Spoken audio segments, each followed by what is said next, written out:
And well, there we go. All right. So I'll get cranking since I think pretty much everyone is here. So I guess good morning. I'm Justin. This is a big workshop on using automation tools to do evidence synthesis faster.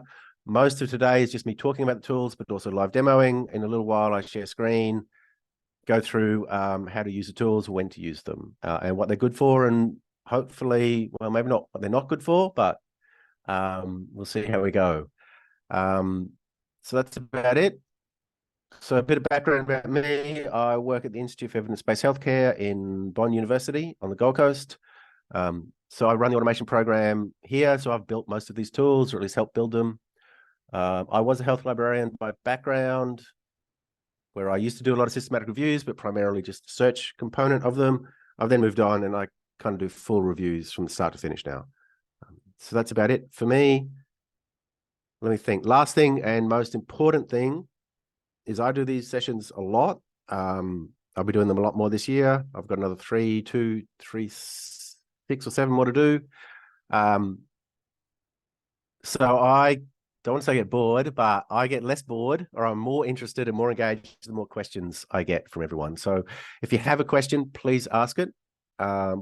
Generally best to pop it in the chat as you think of it, because I often myself, I think of questions and then promptly forget 5 minutes later. So don't wait for a pause. If you have a question, please pop it in the chat. So at the end of kind of each tool, I kind of stop and answer the questions and then talk about things. And I guess the final thing is, I like to tell people I'm always the last person to log off. So if you have kind of a larger, more complicated question that maybe take a bit more time to answer, feel free to hang around afterwards. At the end of the workshop, I hang around and I'm happy to keep answering questions or redo any of the demos or re-show any of the tools as well. So basically, short version of that is the more questions, the better. All right, so I will share screen and then we'll get cranking.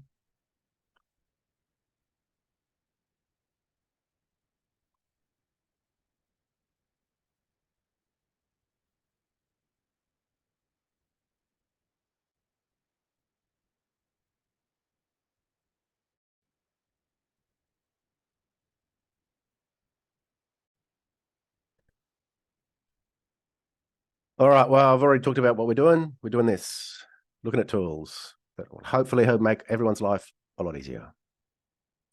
Before I get going, though, I always like to make sure that I highlight these 3 talented people. So these are the 3 computer scientists who are part of the automation team. They're the people who do all the hard coding, develop most of the tools. I do a little bit of coding, but nowhere near the skill or talent of these 3. So it's Matt, Connor, and Tian. Without those 3, there'd be no automation program. They don't get much of a chance to get up in front of a crowd either. So I always like to just give them a little bit of a heads up and a little bit of credit for the hard work and contribution they make. So systematic reviews or evidence synthesis. Let me think. There's 6 things you really need to do, 6 basic steps involved in doing an evidence synthesis. That is, you need to write a protocol. So that's kind of a formula or a recipe of what you're actually going to do in an attempt to publish your review. You then need to go off and you need to find some studies, normally by searching databases like PubMed. Then you need to select some studies. You do that kind of manually after the search results are done. You then select pairs.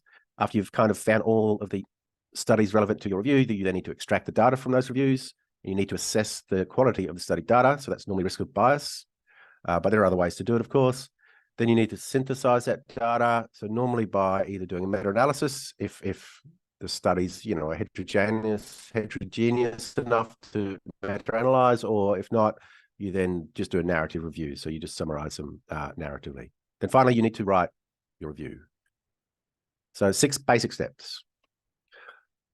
Back when we started the automation program, though, we realized that in order to build tools to help with multiple components of doing the review, we first probably needed to work out exactly what you do when you do a systematic review or evidence synthesis. So we sat down and we broke the entire thing up into as many individual components as we could, which is the next 2 slides, just to get as fine-grained kind of as possible, so we knew exactly which tasks get done in which order. So then we could sort of isolate the tasks that were most amenable to being automated, or to where a computer could at least help do them a bit. So that's these ones. There's 14. I think there's a couple of lead-in tasks. We kind of have about a 2-week lead-in time before we start a review to kind of design it and make sure we're on the right track.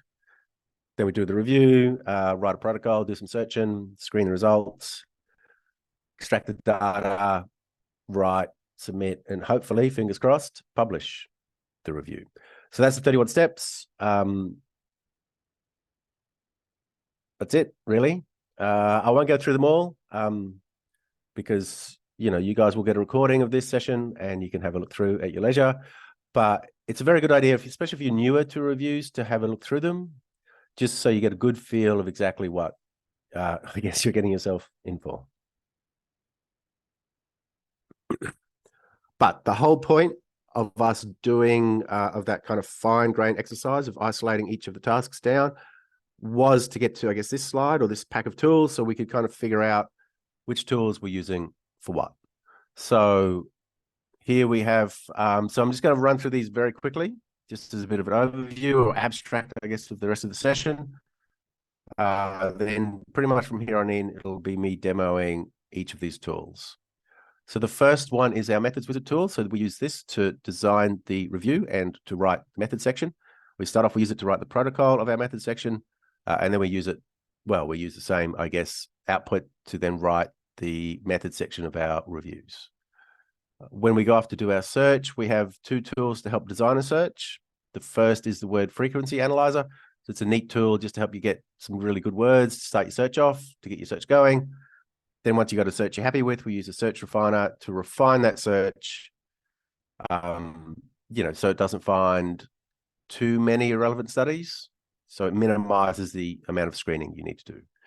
We then have our polyglot search translator, which we use to translate searches across databases. When you search multiple databases, you often end up, well, you always end up with multiple results or multiple papers are duplicate results, I guess. So the same, you know, the same paper is in lots of databases, so you've got to get rid of those duplicates before you can start screening. We then use 2 neat tools called Screenatron and Disputatron to screen. These are very similar to many of the other tools on the market. There's a lot of screening tools on the market now, like Covidence and Rayan, and there's many more coming and available. They're very similar to that. We still use EndNote quite a bit as, I guess, our backbone or our reference management system we use to kind of manage our references for our study. We also use it to find the full text. We still haven't found anything better than EndNote for automatically tracking down and finding full texts. That's really primarily why we still use it. We then use SpiderCite to do a citation search at the end. That's just check of reference lists and forward citing articles just to make sure we haven't missed anything. So we just use that to check to make sure the search was good, just by screening the output and seeing if there's any relevant studies found by the citation search that were not found by the search. Then finally, we use RevMan to kind of do a lot of our, or Review Manager to do a lot of our meta-analysis. If you use RevMan, you can then use RevMan Replicant and it will write your results section for you. So that's all the tools that we'll be going through today. Systematic Review Accelerator. So this is Suite. This is a suite of free tools. So you guys can log on now and create an account or not, as you like. You don't need an account to use most of the tools. I think RevMan Replicant is the only one where you need an account and you need to be logged in to use it. Everything else can be used without logging in. Saying that though, we are in the process of a substantial upgrade to the website. So you will need to log in soon when we move to the brand new website. The new website will look a bit different, slightly fancier. Every single one of these tools will be available there and they'll all work the same. Just kind of the, it'll just look a bit more, you know, like it wasn't made in the 90s. That's all. And that's coming hopefully sometime this year, but everything you see today, everything you learned today will still be very applicable when we move to the new website. So no tool is changing. They'll just look a bit flashier. This is always the most important take-home message for this session, or using these tools, or to be honest, pretty much using any tool. These tools have been designed to let skilled people use their skills more efficiently. So these tools, there's no AI in these tools. These tools are not going to do any thinking for you. They're just going to help you think a bit easier, perhaps, by taking away some of the drudgery and some of the boring parts of a review. But you still need skilled people on your review who know what they're doing. You can, of course, in any team have new people who don't know what they're doing, but you still need a few people, or at least one person with systematic review skills who can kind of still do a systematic review. These tools do not remove the need to actually know what you're doing.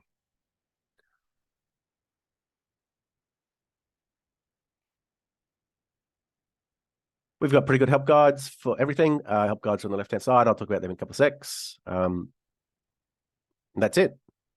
Not for the workshop. That's it for the lecturing. It's all pretty much live demos from here, I hope, if everything's running properly.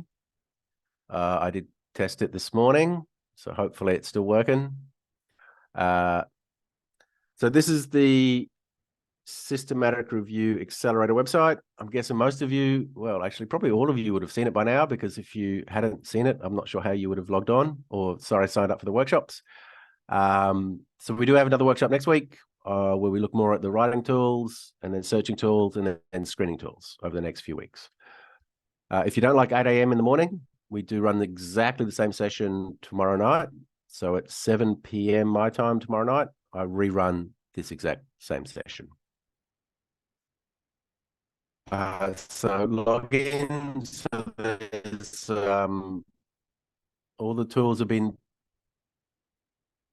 I guess, listed in the menu in the same order that you use them. So methods wizard for writing protocol, searching tools, or citation searching and writing. We do have a new tool release, the Terraformer tool, which is a beta version of a tool that's still in beta version. So we don't do that one today because it's we're still getting feedback from users, but it's kind of neat, but it doesn't work 100% perfectly yet. So that's a tool that will be improving and deploying at a beta version, hopefully reasonably soon. We have a pretty good help guides. Just hit help and you can kind of SRA overview, which will give you an overview of how the SRA works, I hope. Yes. Just gives you an overview of all the tools, importing, exporting libraries into everything. Contact us. If you want to contact us, please do. We actually do respond to these quite quickly. And we do take feedback very seriously. A lot of our improvements, especially around usability, have come from users telling us what we can do to improve things. So we really like feedback about the tools. We have a citing us button as well. Quite often people ask us how to cite us if you use the tools. There's the primary paper here that we recommend you cite if you use the tools as well. We got a couple of others as well if you use some of the other tools. And finally, there is a collapse button on the left. The collapse button just gives you a bit more room to work with on your screen. So if you're trying to work out what happened to your side menu, the collapse button is probably what you've hit. I'm just going to leave it uncollapsed for now. All right, so that's an overview. So we're going to look at the methods section now and the methods wizard. So this is probably, it's not our most used tool, but I think this is probably the tool that saves the most time. Hopefully it saves a lot of time. There we go. So the methods wizard is a tool to help you write your methods section, really. I mean, as it guess it's in the title. But the other great thing about the methods wizard is that it works like a Google document in that everyone can be working on this protocol or on it or in this methods wizard at the same time. So you can actually create a new project, you can create a link, you can share that link with the whole team, and everyone can kind of get together at the same time and all work on it and input together. Or of course, one person could kind of, do a solid draft of the methods and then send that link around to the rest of the team. They can then have a read through and add in or make any changes or modifications that they want to make.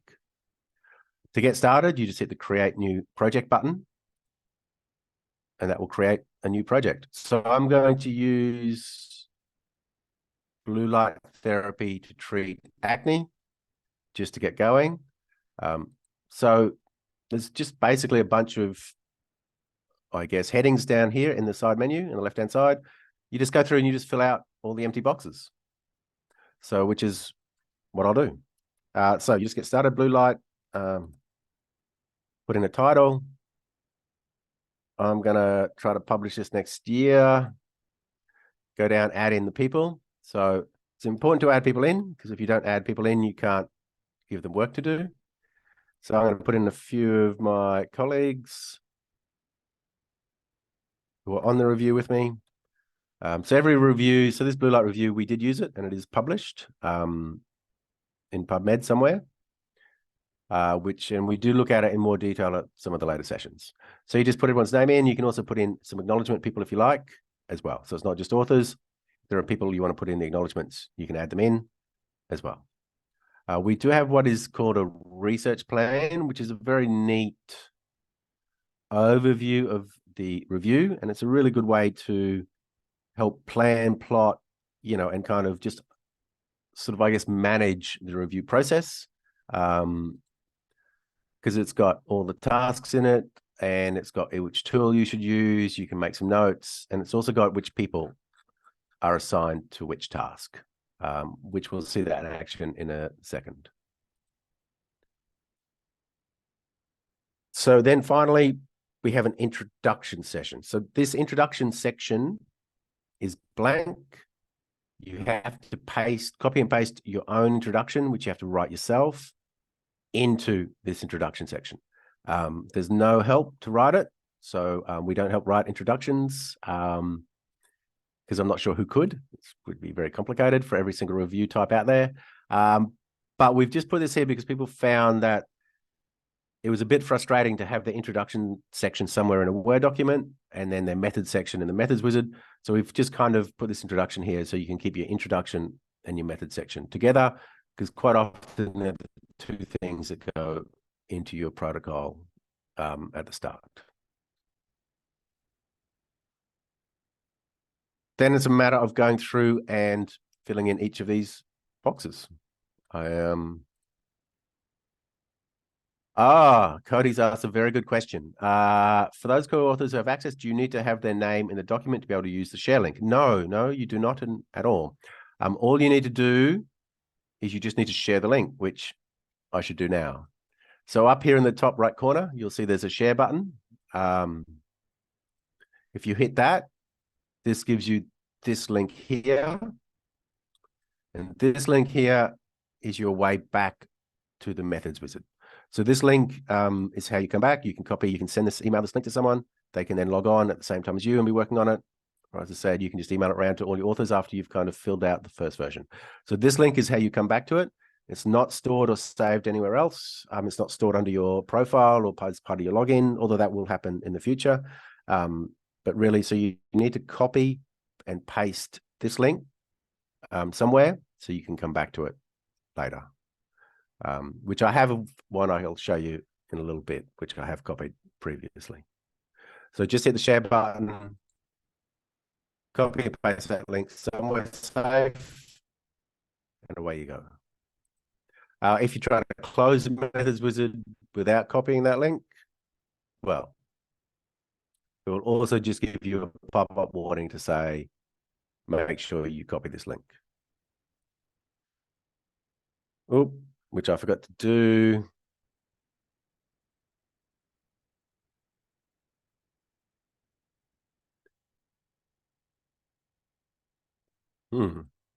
Sorry, I think my internet is not a big fan of 8 a.m. either. So I just blast back through there. Just put myself. I'll just put my boss in.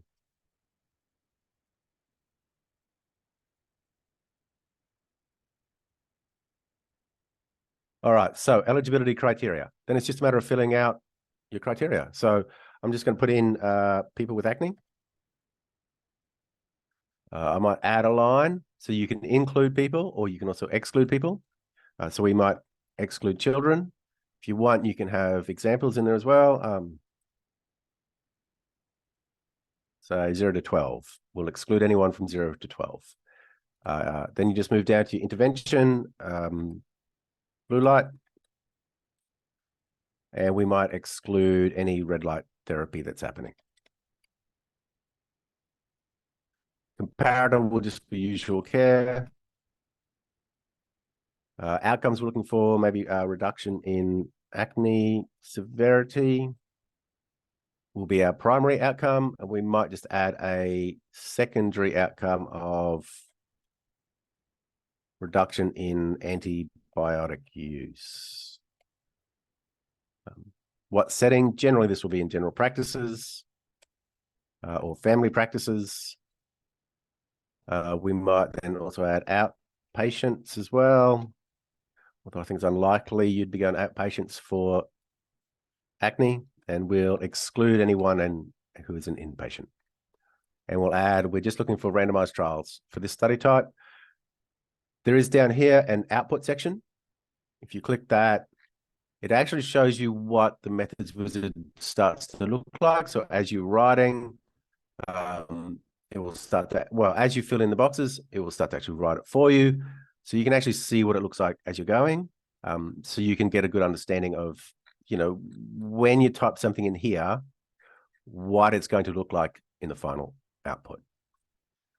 Then we'll come down and we'll do a search. So then it's just a matter of saying who's going to do it, how they're going to do it. So I'm going to use all of those, whether or not you had a information specialist help you, whether you peer review it, restrictions on publication type, for instance, you know, did you exclude conference abstracts, whether you did supplementary searches, and whether you do any other thing as well. You can also always add other. So you might add, well, I'm not sure which one we've missed. But for instance, you might want to say, look,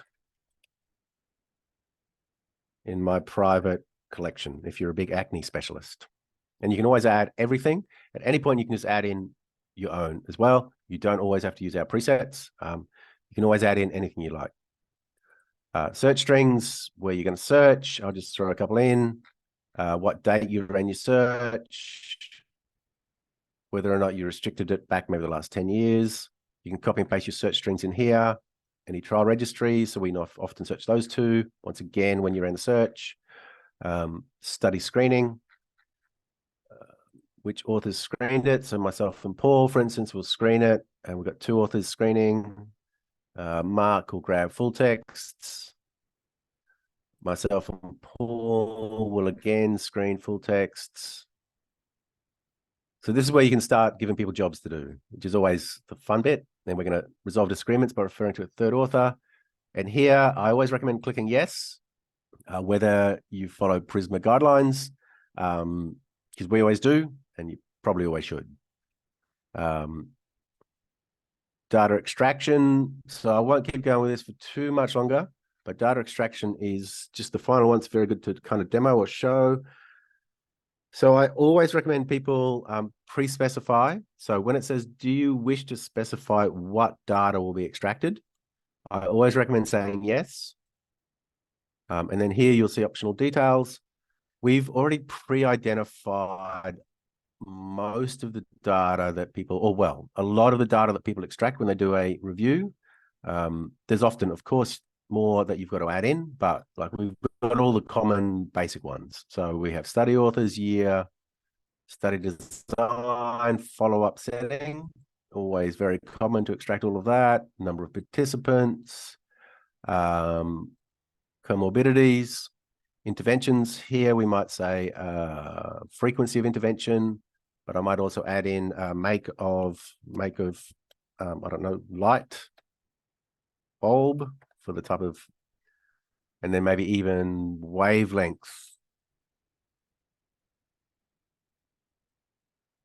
of the treatment, which is quite important as well for this study. We're going to compare it to usual care. these buttons here, which they copy from PCOS section. So they'll actually just bring my outcomes in from my previous section. Same with here, my study types, which is very handy to kind of just have and over again. Then assessment of risk of bias, you just go through which tool you're going to use. If there's a tool and not in the list, just hit other and add it in. How you're going to measure the effect, what type of meta-analysis you do. If you don't do one, you just hit no. Unit of analysis is normally individual. Missing data strategy, if you have one, heterogeneity, publication bias, subgroup analysis. Then once you've finished, I'll actually just show the research plan very quickly.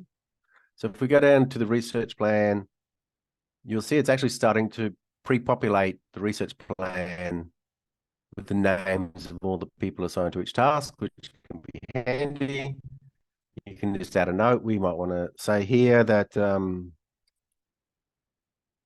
to finish this by, I don't know, next week, 10/10/2023.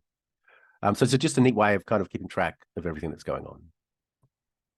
And then I will actually get one that I've done earlier. So this is, one I've filled out properly.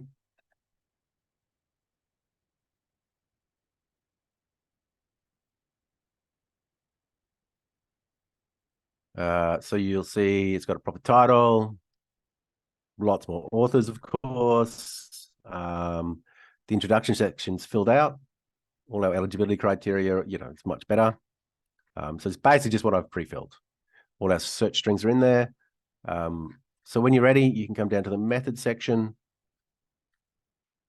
and hit generate output. And the methods wizard will then write the introduction. But if we come down to the eligibility criteria section, it writes everything from here down for you. I mean, it extracts the bits that you filled in. And then what we've done is we've written 3 or 4 random sentences ourselves. So the methods wizard just kind of randomly picks one of those sentences and it uses it to write the methods section for you. Just so basically all the words are just wrapped around your input. The reason why we did that is we didn't want it to be completely the same every time. We wanted a little bit of, difference between each one. So if you don't like this one, if you hit rewrite, it will just randomly pick a few different sentences and it will just rewrite it with a different sentence just to give it a slightly different feel. And I'll hit rewrite again. When you're done, you can copy this, put it into a Word document. And then, of course, we always recommend doing a little bit of editing just to kind of, if you like, you don't have to.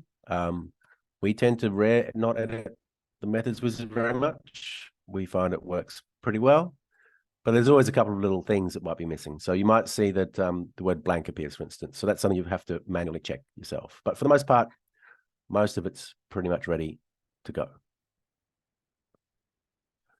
And that's a method section.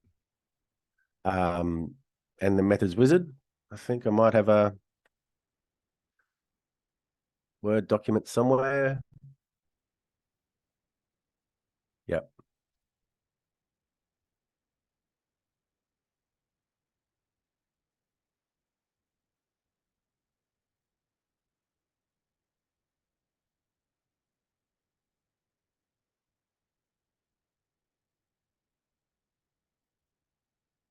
So if I generate output, copy it to my clipboard, I can then paste it into my Word document, edit it if I like or not, away I go, and it's ready to be, I guess, worked on. So that's the methods wizard. We'll be looking at the searching tools in a second. Obviously, I'll just answer some questions if there are any. So Adrian says, trying to clarify, the only way to save the data is to share the link. Kind of. Yes, you're kind of right. I mean, the data is automatically saved. We're saving that data ourselves on a database that we have running in the background. So all that data is saved locally, on our servers. In order for you to kind of regain access to it, you do need that link. So that shareable link. You can always email us and contact us if you do lose that link. But that's how you get back to it. Without that link, you can't send it to you. But I just always recommend keeping your hands on that link. I always save that link and put it in my method section or in my notes or somewhere as I'm working. Or if you email it to all your co-authors, that's a great way to make sure it's saved and you can't lose it. So Corey's asked, is it possible to export the research plan to upload into other project management systems? That's a good question. You can export the research plan.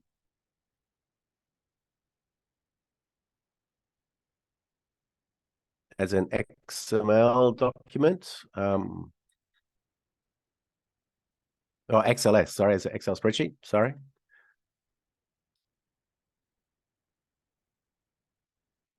We're still working on this though, because it doesn't look perfect. So we're still kind of tweaking it a bit.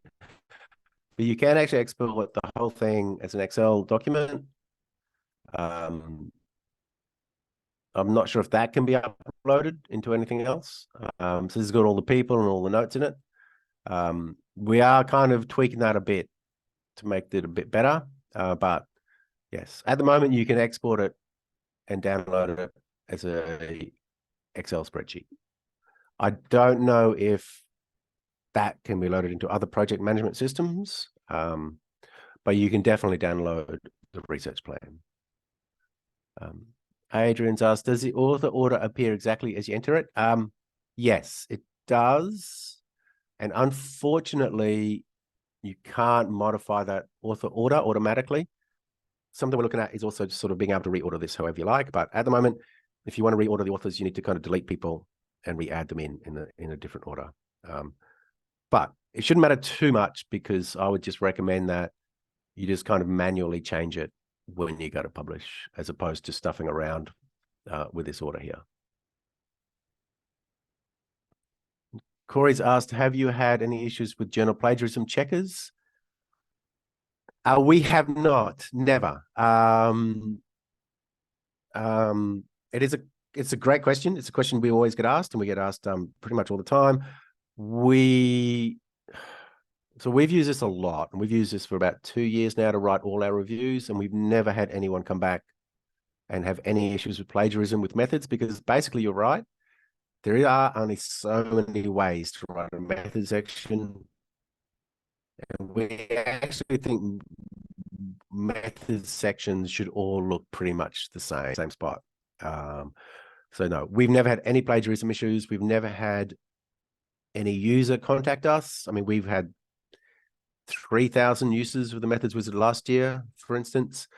We've never had a user contact us and say they've had plagiarism issues or any problems at all. So and we've also talked to, I think it's COPE, which is the journal editors kind of organization. They have never said anything about it. They seem happy with the Methods Wizard with people using Methods Wizard to write method sections. In fact, quite a lot of them prefer it in a way, because you get a nice structured method section, which is easier to understand and therefore better for people to read when it gets published. So we've never had any problems and never heard of any problems. Common sense would prevail. Doesn't always, but up until now it has. So yeah, we've never had any problem. But if you guys do have some problems, please let us know, because we would love to hear about it, so we can try to kind of get around it a bit more, or talk to people a bit more, or talk to journal editors and figure out what we can do. But as I say, up until now, and we've had lots and lots of people use it, we've never had or even heard of a single problem with plagiarism with a method section.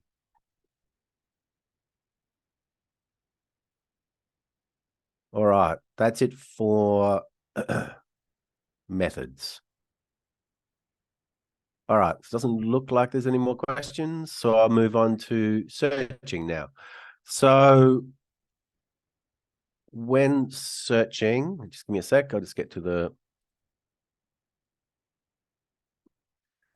So when searching, So this is a very common thing. It's been happening for a very long time. I was doing it 20 years ago when I started building searches for reviews.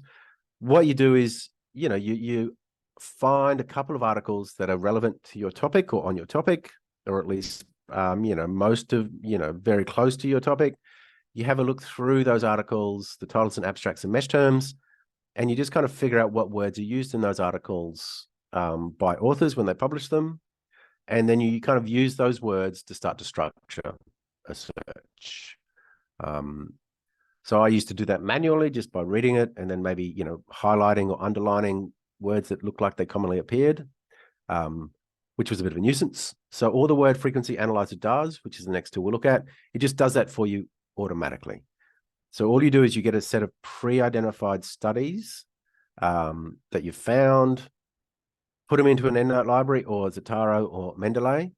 So we kind of couldn't figure out a way to interface with every single exporting format out there. So what we did is we made sure that we can interface with all of the reference management systems available, or common ones anyway. So basically, if you can get references into Zotaro, Mendeley, or EndNote, you can get them from any one of those tools or systems into the SRA. So we use EndNote, but it's exactly the same process for using Zotaro or Mendeley. So you need to get your references into one of these systems first. In this case, this is EndNote. So these are 10 articles I've pre-identified on blue light treatment for acne. 10 is a lot. You don't normally get 10. But I think it's a good example, these 10. So I have 10 pre-identified articles generally provided by the content expert on the paper. So I need to get these 10 articles out of EndNote and I need to get them into the SRA. I do that using, file and export, and you have to export them as an XML file. It doesn't interface with RIS format or text format. It needs to be XML. So you just need to switch text file to XML. And I'll do this a couple more times today as well. So, and then you save it. Then I come back to the SRA. I'll come down to my WordFreak tool. And I just find that file. And I just upload it and I put it into the word frequency analyzer. So what this does is it goes through the titles, abstracts, and the keywords, which is the mesh terms or the entry terms of those references.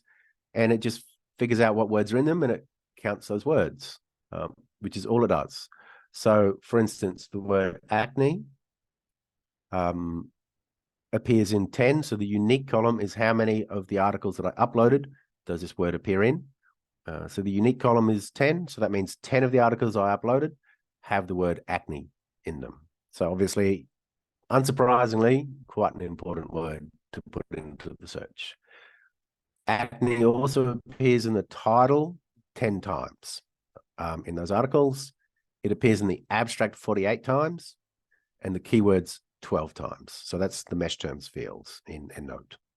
And it gets 70 points. So obviously quite an important word to use.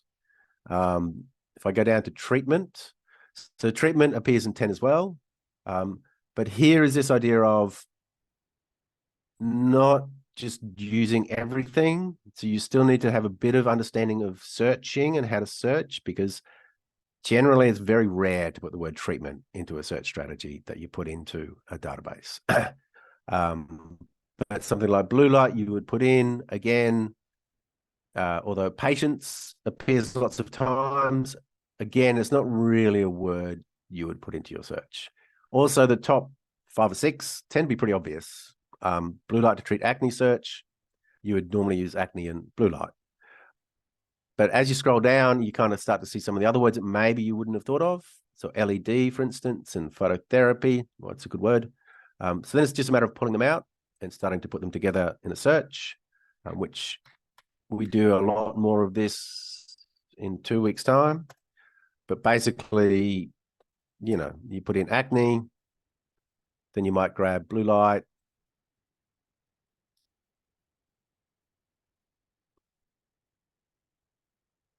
Make sure you've got a few operators between them. I'll ignore patients, but I would then get maybe LED and put that in my intervention line. And then maybe I'll grab phototherapy.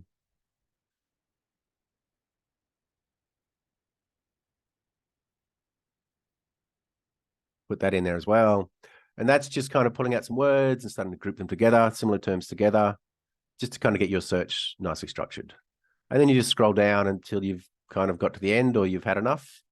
It's just a good way to kind of get started and to find a few words. There's a lot more to building a search than this, but I still do this. You know, I've been doing searching for 20 years. I still like to start this way. It's just a nice way to kind of get going and a nice way to find some of the core words and get your search nicely structured to get going, you know, with a pretty good search. So that's pretty much it for the word frequency analyzer. Put in some articles, get it to count what words appear. If a word appears lots of times, put it into your search. It's pretty much word frequency. Oh, it's got one other quite neat feature. You can also just do a quick search, for instance. So I might put in, I don't know, see if there's any children in here. So there's no studies with children in it, which I guess is good. But you can just do a search, you know, just for words. If maybe you're wondering why a word was not there, you can just have a quick search for it, which is pretty neat. You can also copy the entire table to a clipboard and send that table around to your co-authors if they're kind of wondering why you're putting certain words into your search. All right, so that's it for word frequency. Pretty straightforward. I see there's not a lot of questions. I might just close. Good, that's not open. All right, so the next tool we're gonna look at is the Search Refiner tool. So after you've done a search, after you've kind of constructed a search you quite like, you know, you want to then test it to see how it's going, see how it's performing, and try to make sure it's not finding too many irrelevant studies. So you always want to find all the relevant evidence, of course, on your topic, but you also want to make sure you're minimizing the amount of irrelevant studies that you find on your topic. And Search Refiner is a great way to do that. To use Search Refiner, what you need is a PubMed search, and you need the PubMed IDs of your relevant studies, which I've got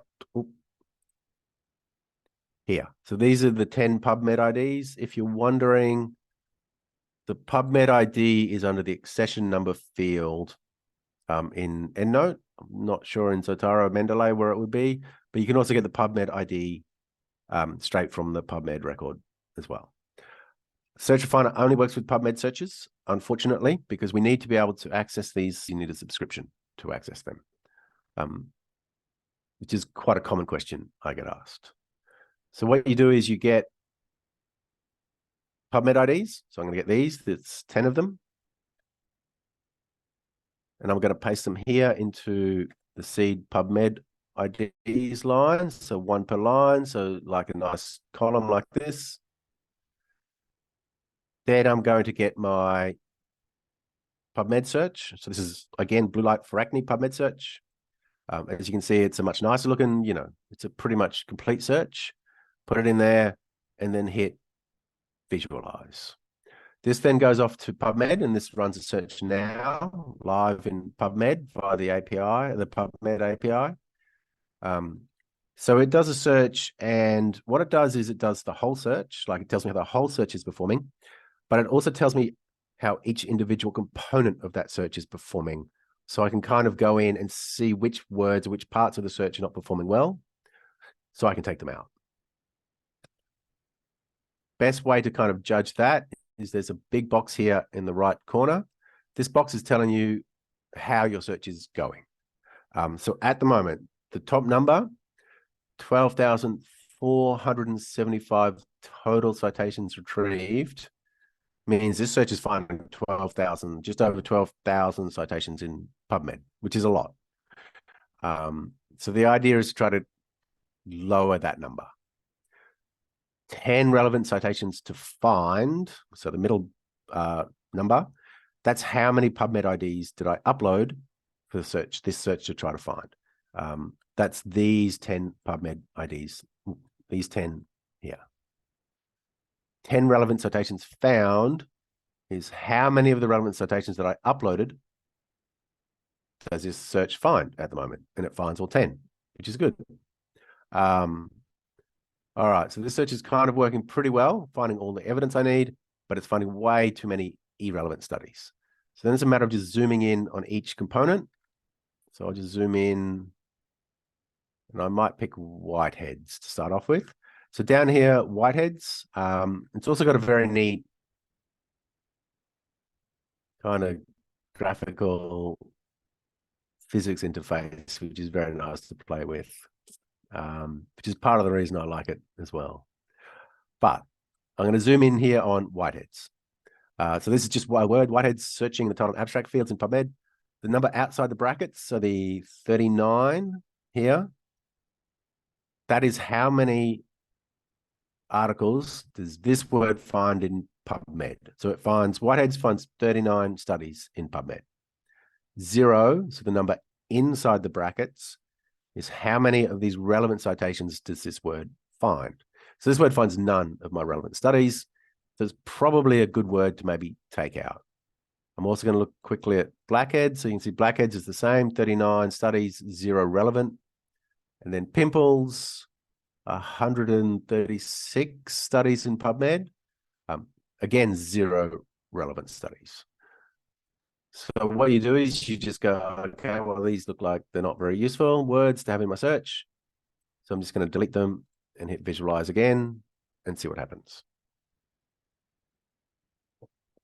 So it just reruns that search with those words gone. Now, if I zoom in, you can see those words have disappeared. The search looks a lot neater. But if we look at this top right box, it's still finding 12,000 total citations. So although we've removed a couple of words, the search itself is still finding way too much. So then we just keep kind of trying to figure out which bits we can refine to try to get that number down, while ensuring these two numbers always stay the same. So you never want to lose relevant studies. As a bit of a hint, the bigger the box and the thicker the line, the more potential impact it will have if you take it out of your search. So I'm just going to look at lesions now. So lesions finds almost 400, so 387,000 studies in PubMed. And although it finds 5 of my relevant studies, it's also quite a broad term. So I'm just going to see what happens if I take it out. It may well be that I actually don't need the word lesions in my search. So I'll just delete that, hit visualize, and see what happens.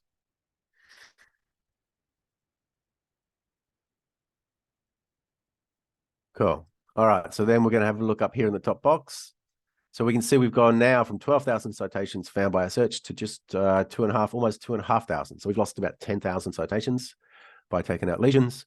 10 relevant citations to find. So we're still finding all of our relevant information, which is great. So it's good. So I kind of feel like my acne vulgaris bit is pretty good. So then it's just a matter of going over to the next bit. And seeing what you can do to kind of refine. So this is the intervention or the blue light bit. So I've done this quite a bit. So I have a pretty good idea of what to take out. So I'm going to take out LED or diode and see what happens.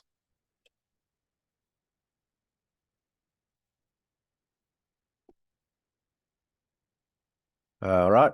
So I've taken out LED and diode. We're now down to 1,300, so just over 1,000 citations found. And we're still finding all of our relevant citations, which is really good. So, you know, you can see just taking out a few words that are maybe a bit too broad can really reduce the amount you need to screen without actually impacting the amount of relevant evidence that you find. If you do take out some words which you shouldn't, so if I take out these two, hit visualize,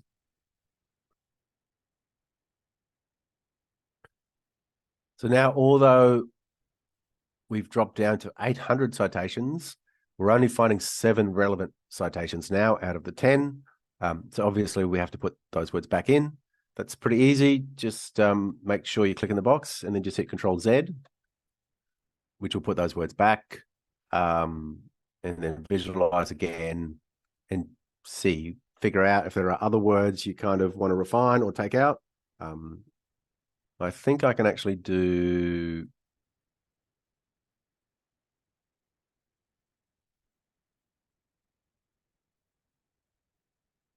this.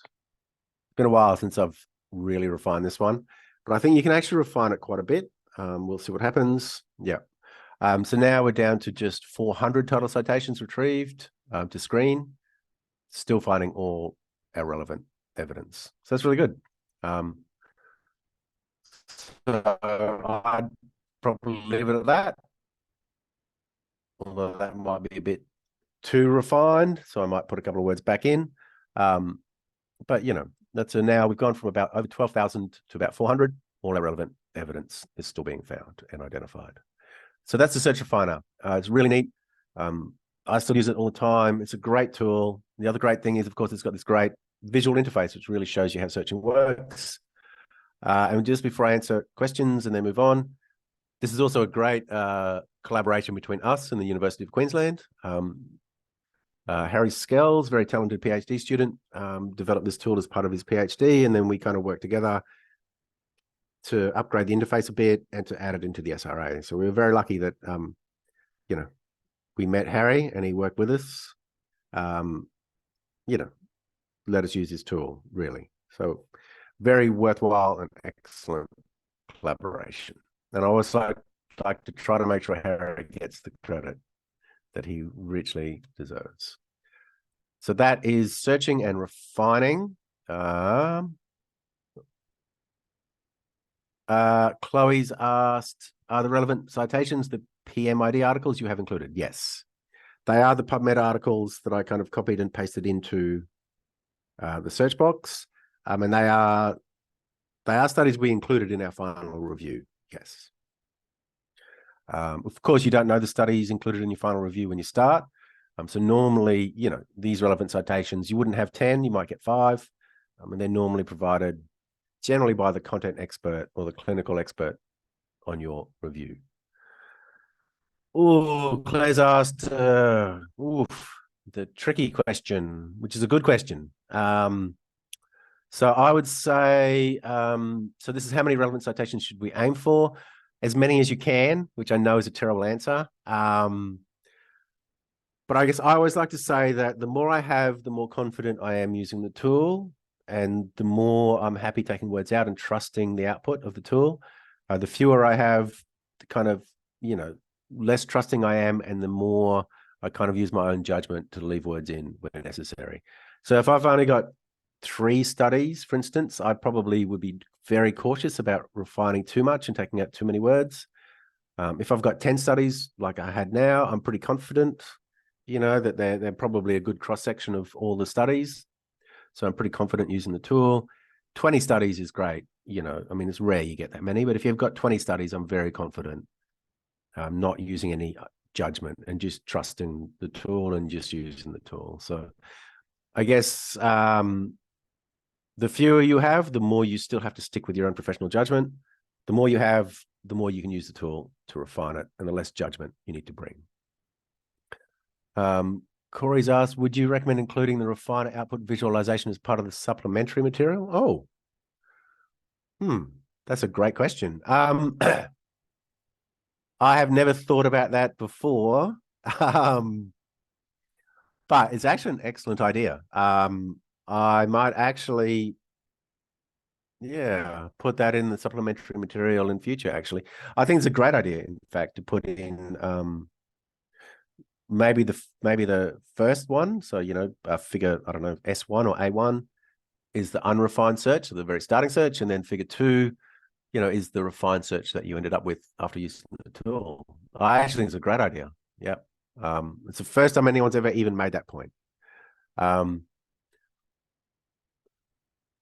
Yeah, it is. There is bias, and there is potential bias, particularly, you know, if you're using, you know, the studies you're already aware of, there is a risk that you miss stuff. But Again, this search refiner technique is not a strange technique. People do this today with and without the search refiner. There are other ways you can kind of test searches using this kind of very similar method. So people, professional search experts do use similar sort of techniques to refine and test their searches. So this is called the objective method, which was coined by the Institute for Quality and Efficiency in Healthcare in Germany. And this sort of testing your search with a group of known studies like this has been going on now for a good 10 years or so. So the search refiner just visualizes and gives you a neat tool to kind of use a technique that search experts have been using for quite a while. Yeah, I agree. It's not as reproducible. No, search refiner is great, and I really learned a lot just by using it as well about how to construct searches and just how important words can and cannot be.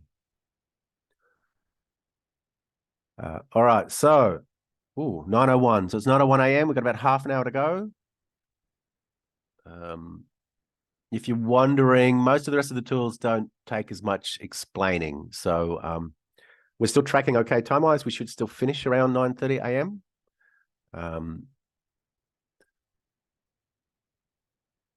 So yes, so if you're worried that we've only been through half the tools and we've only got half an hour left, don't be, because we should still track and finish pretty much on time.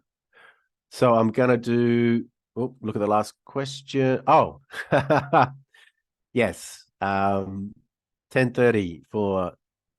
Oh, is it daylight saving down in New South Wales now? Must be.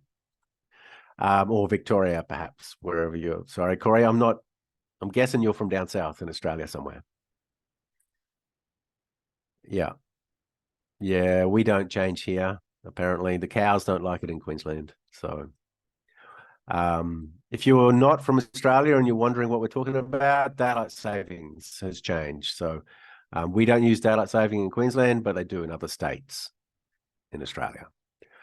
So the Polyglot Search Translator. So this is a tool that's been around for a very long time. I don't spend too long on it because it's kind of, I think a lot of the times it's the gateway tool for people. They kind of use the Polyglot or hear about it or learn about it a bit, and then kind of come and learn about the rest of the tools after they figure out how to use the Polyglot. But I am going to just talk about it very briefly. So when you search for a systematic review or other type of evidence synthesis, you need to search in multiple locations. So normally PubMed or Ovid Medline, then you search in Embase or Cochrane Central or PsycInfo, CINAHL, and there's a few others as well. All these different databases all have slightly different syntaxes that you need to use when you use them, which was a nuisance, but not anymore. So what I'm going to do is I'm just going to take this PubMed search. So this is the blue light PubMed search for PubMed, sorry. Yeah, PubMed blue light search. I'm going to pop this into the Polyglot. Then I'm just going to come down and all the databases we support are listed down here. We are working at the moment to add in some more databases to help with health technology assessment. We're putting in the HTA database. Hopefully that will be in soon as well. And then it's just a matter of finding the database you want. In this case, I might stick with Cochrane Library. So if I just drop that, I'll then grab the Cochrane Library search, copy that. I'm going to come over to the Cochrane Library. So to search in the Cochrane Library, you need to go to Advanced Search. If Cochrane, I didn't test to see if Cochrane was working today, though.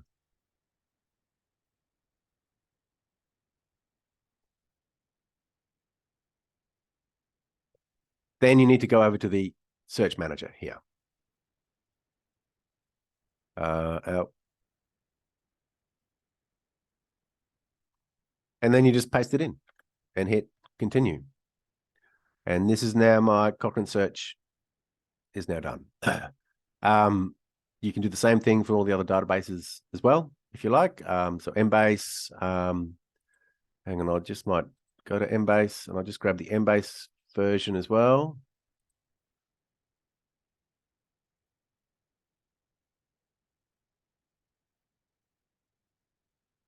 So if I pop that into Embase and then run my search,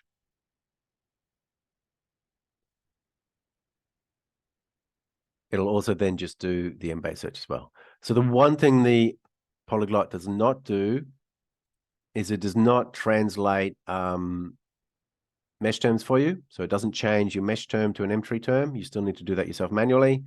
I'll go through that in a lot more detail in a couple of weeks at the next session.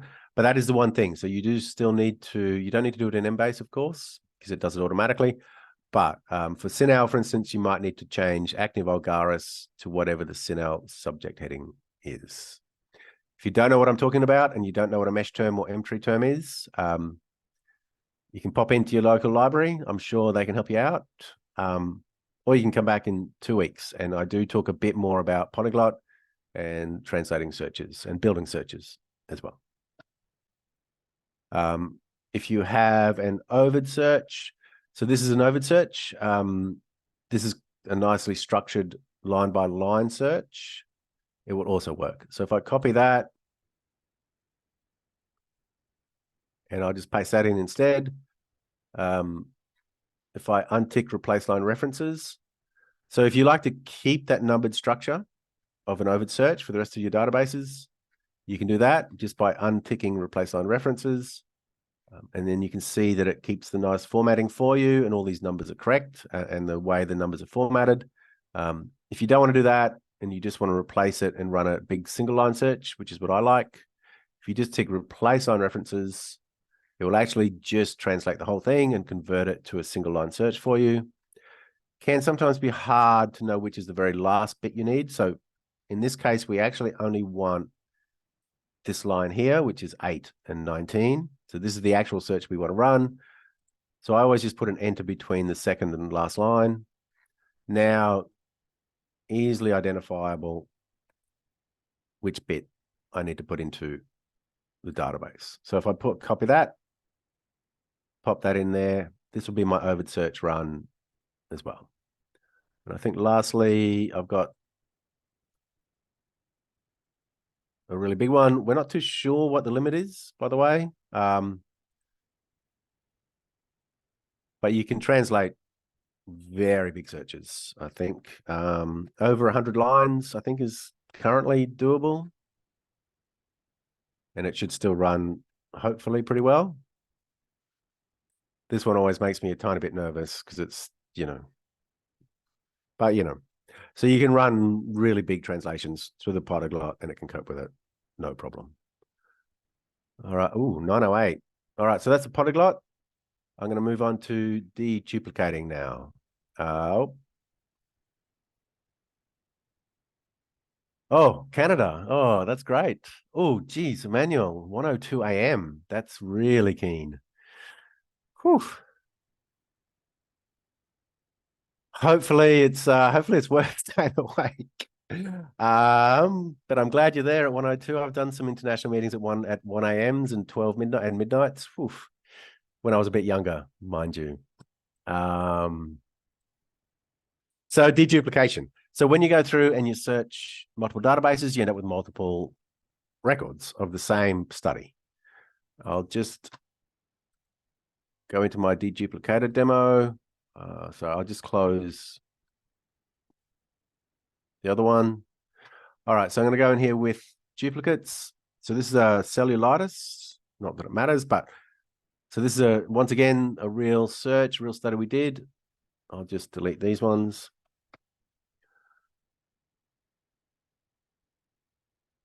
All right, so we've got almost 1,200 results. So obviously, I mean, it's very obvious here that there's lots of duplicates in here, heaps and heaps. So we need to get these out of EndNote. So I'll go File,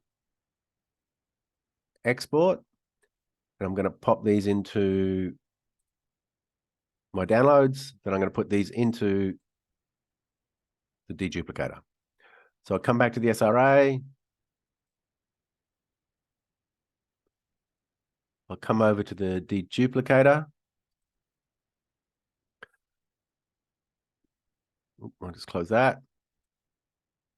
So the deduplicator, is a deduplication machine. So we have two algorithms you can use when you use the deduplicator. The default setting, although we might change this, is focused. So the focus setting is good if you've got kind of smaller libraries and you really want to go through and make sure you get every single duplicate. The thing is, it does make a few, it mislabels a few. So you do need to manually check the results quite a bit. Well, a little bit, I should say, which we'll do in a sec. If you don't want to manually check anything and you're happy for the few duplicates to make its way through to screening and then get identified during the screening process, you can just use the relaxed algorithm, which doesn't mislabel anything, but it does miss a few duplicates. So there is a little pop-up here, which tells you what each of the different algorithms is good for. I'm going to use the focused one because I want to make sure I get everything. And then you just upload it.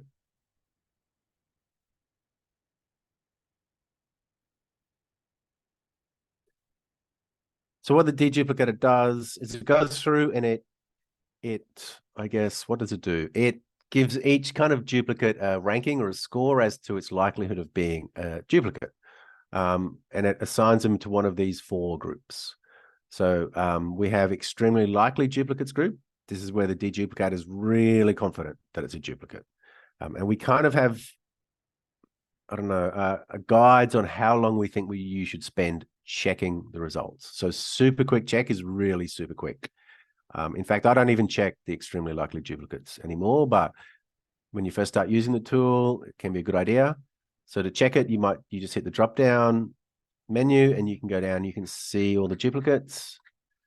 For 126, I would maybe spend a minute going through those results. Then the highly likely duplicates, again, these are studies that the deduplicator is very, very confident are duplicates. For 253, again, I don't even check this pool anymore either, but maybe 2 or 3 minutes tops to go through that. But here in the likely duplicate set, this is where if it does make a mistake or mislabel something, this is where it will be.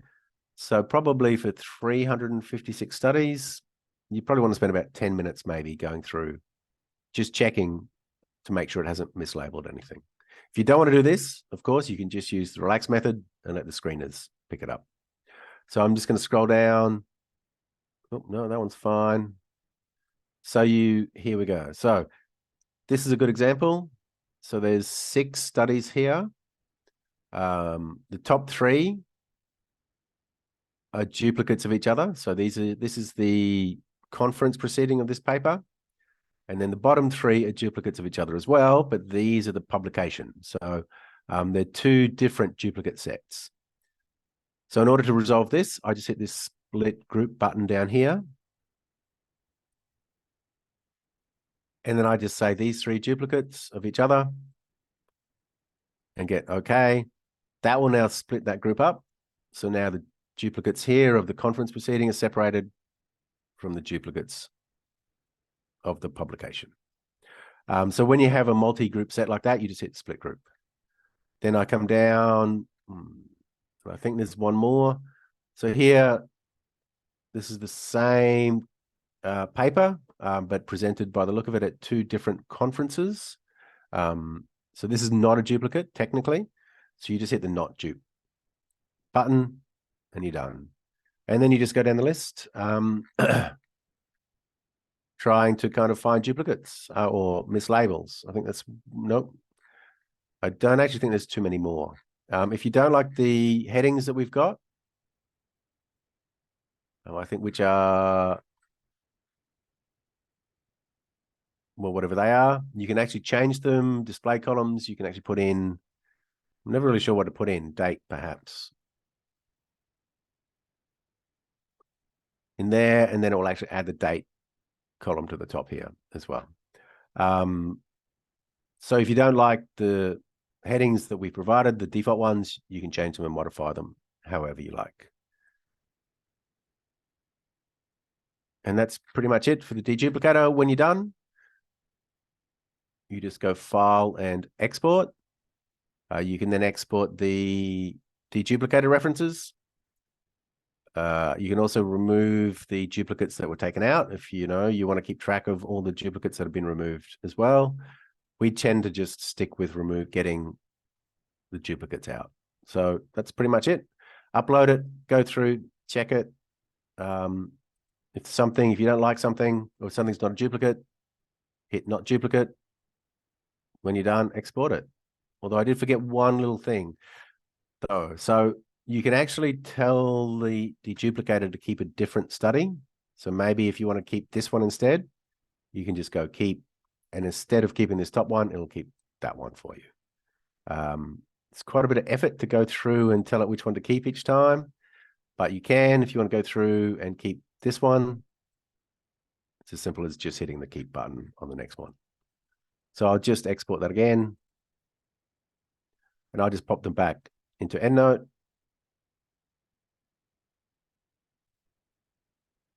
So then I just go and find that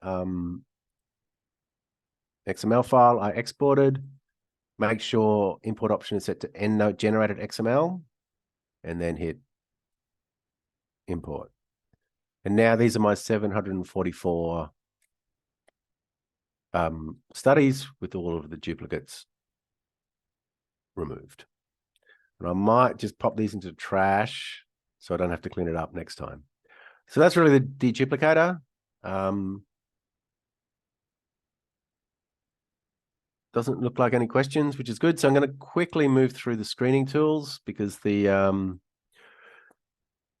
screening tools are kind of nothing new. People have, I'm sure, seen screening tools before. Covidence, RAN. Screening tools have been around for quite a while. We built one called Screenatron because I don't want to say didn't like the ones that are currently available, but there was some stuff that we liked and we wanted to implement ourselves to make our lives a bit easier. So kind of that's why we built our own. I guess the important thing is that for our tool, none of this is server-based with our screening tool. All of it runs locally on your computer. All the data is stored as a cookie. This means that none of the decisions you make have to go to our server and get sent back to you. So when you make include, exclude decisions, everything happens really quickly, which I'll show you what I mean, well, now, I guess. So I'll just open up my Screenatron demo.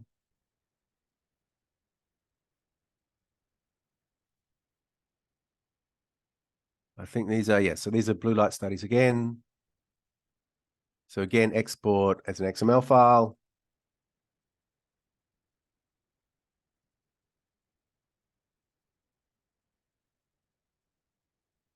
I'll just upload them.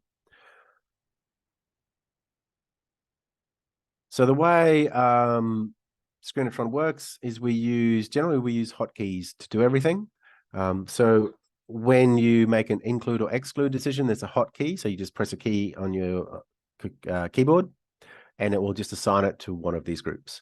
So the hotkey for exclude is the spacebar or the number 1 key.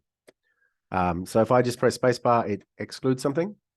And I'm not sure if you can kind of see or judge how fast that is, but it doesn't have that slight half-second lag time that can happen with server-based screening tools, which is why we use Screenatron to do all our screening. It then does have the one problem, though, of the fact you've got to use another tool to figure out your disputes, which other tools can do that for you automatically. So although there's lots of benefits, it does have one small drawback, which I'll talk about when I talk about the Disputatron tool. So it's spacebar or the 1 button to exclude, left arrow or 2 button to include. If you don't like those buttons, you can hit the edit button, which is this, I don't know, pen or crayon. So instead of going exclude, you can go nope and add an N, for instance. And you can even change the color if you really like. And now if I press the N button, it'll go into nope. Include, again, I can change that. I might make that yep. Add Y for yep. I quite like that blue, so I'll just keep a nice blue.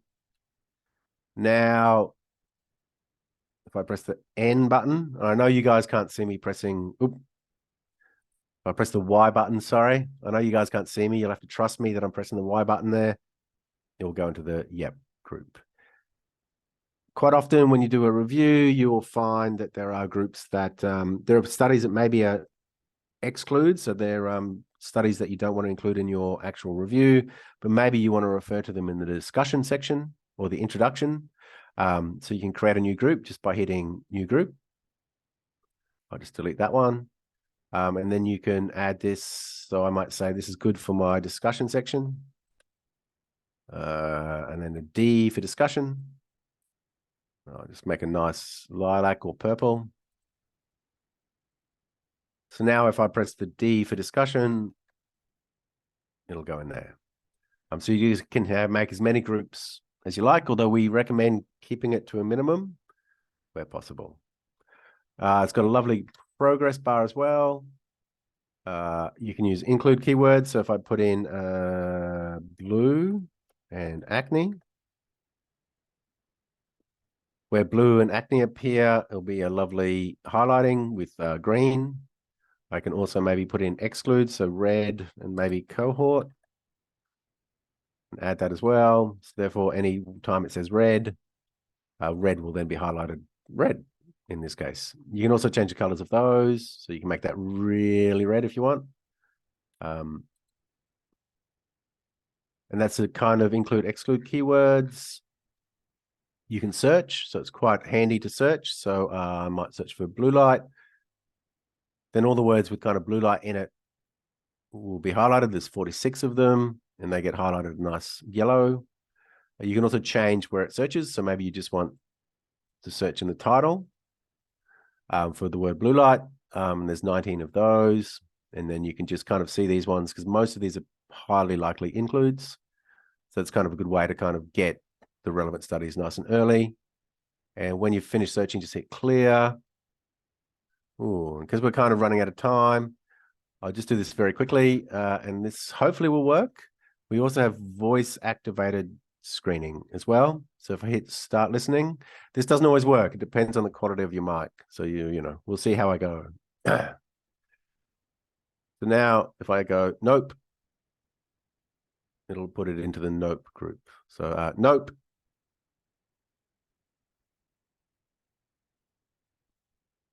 Yep. I don't think it would understand discussion though. Discussion.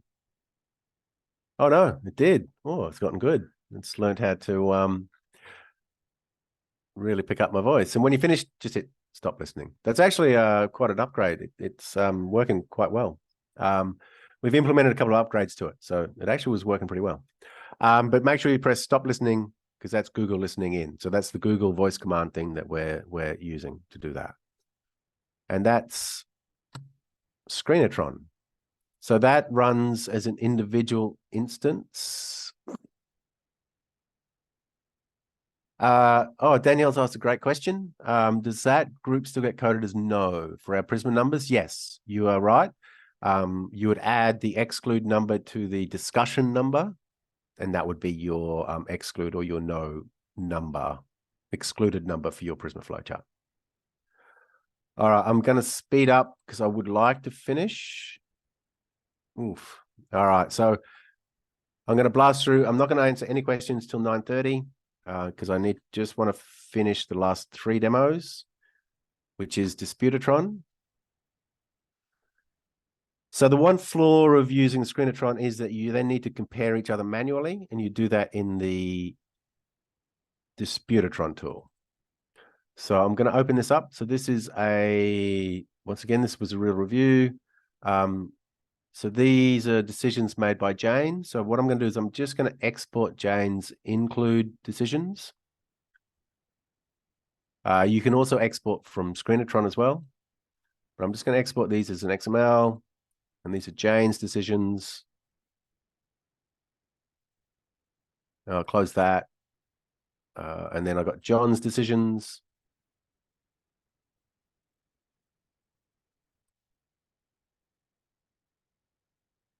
So these are 58. So obviously there's a discrepancy between their decisions. So we need to use the Disputatron tool to figure out what they are. You can also just going to remember that number, 325. Because if I come back to the Disputatron, what I'm going to do is I'm going to type 325 in there. I'm going to type Jane in here, and I'll put Jane's decisions here. Type John's name there, put John's decisions there, and submit it. What this will do is it will give you your article agreement rates. So we've got a almost 93% agreement, which is really good. Then it also shows you here any conflicts. So this is where John and Jane disagreed with each other. So you can see this one was included by John, therefore by default, Jane must have excluded it. If you want to see the agreements as well, you can click that, and then you can see here that this one was included by both. But I'm just going to go back to the conflicts. So what would happen normally is John and Jane would sit down together, work through this list, and then decide whether it stays excluded or whether it gets included. And if you can hit hide and show abstract, for instance, if you need to help make a decision. So you just go through the list and you might include that one. And at the end of discussion, or even referring to a third person, you then export that. And these are the 57 that then go through and you screen during the full text phase or are your included studies. And you can pop those ones back into Screenatron if you did use the Screenatron tool. And you can see these are the 57 then that we might include in our final review. All right, SpiderSite next. And my apologies, we're going to probably finish 9:32 a.m. So SpiderSite is a tool that will do your citation searching for you. So when you do a review, you know, after you do your search and your screen, you'll have a bunch of included studies. What we do is what's called a backward citation search, which is checking the reference lists, and a forward citation search, which is checking all the articles that cited our included studies. We then screen those studies to see if we missed anything. So we just screen this additional pool of studies found by citation searching to see if there's any additional relevant studies for inclusion in our review. This used to have to be a manual process using Scopus, I think we used to use, or Web of Science. We've now partnered with the lens.org people who let us use their lens.org database to do this, which is very nice of them. So I'm just going to export again these 10 studies. So these are my 10 blue light studies.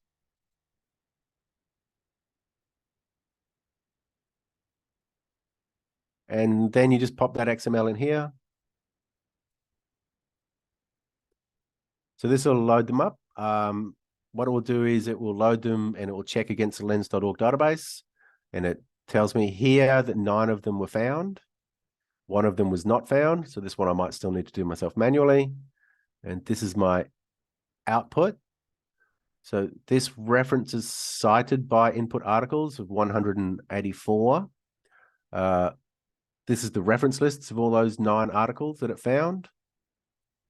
This references citing my input articles is the 586 articles that cite those 9 that I uploaded. Then it's just a matter of exporting all those references, those 733 references, but it will also cross-check those 2 lists. So any duplicates in the 2 separate lists will be removed. So it only export unique studies. So that 6-second estimated download time is about right still. So then we just screen these 733 studies to see if there's any additional relevant ones that we've missed. So that's citation searching using SpiderSite. So I think that's 733 that we would normally put into Screenatron to screen.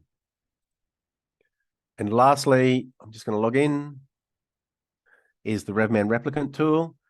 So if you used RevMan, if you didn't use RevMan and don't know what it is, that's fine. If you do use RevMan and do have a copy, and you did use it to do your meta-analysis or export and extract your data into, you can upload that file to the RevMan replicant program and it will write your results section for you. I have some RevMan files here, luckily.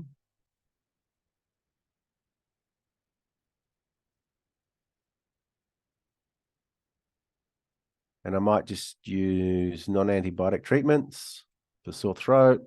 So if I open that and I hit import, it will go through and it'll read that file and it'll figure this out. There's 4 comparisons, 7 outcomes, and there's 17 included studies covering all of these things.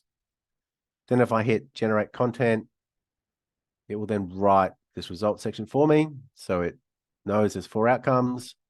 I won't go through the full list, but basically it does understand heterogeneity. So here there's an I-squared of 88.42%. So it knows that that's high, which is about all it knows, by the way. It knows high, moderate, and low heterogeneity. That's about the only thinking it does. Again, there's 3 or 4 random sentences per output. So if you don't like it, you can just hit regenerate. When you find one you kind of like, you can then just copy it.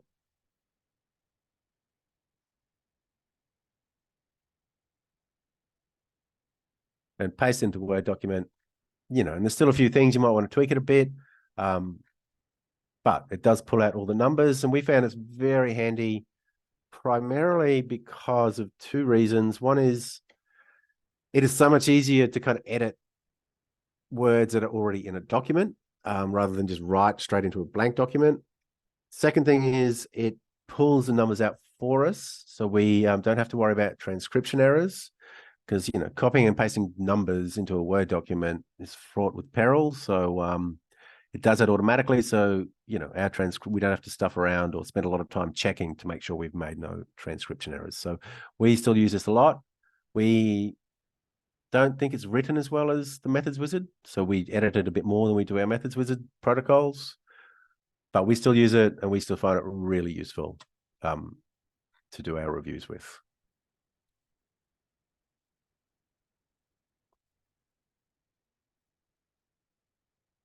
And if you're wondering what data RevMan Replicant uses, so it uses this data. So if you got a forest plot and you've kind of copied and extracted and pasted this data into RevMan, just the numbers basically, this is what it then uses, and it pulls this data and it writes the result section using this forest plot data.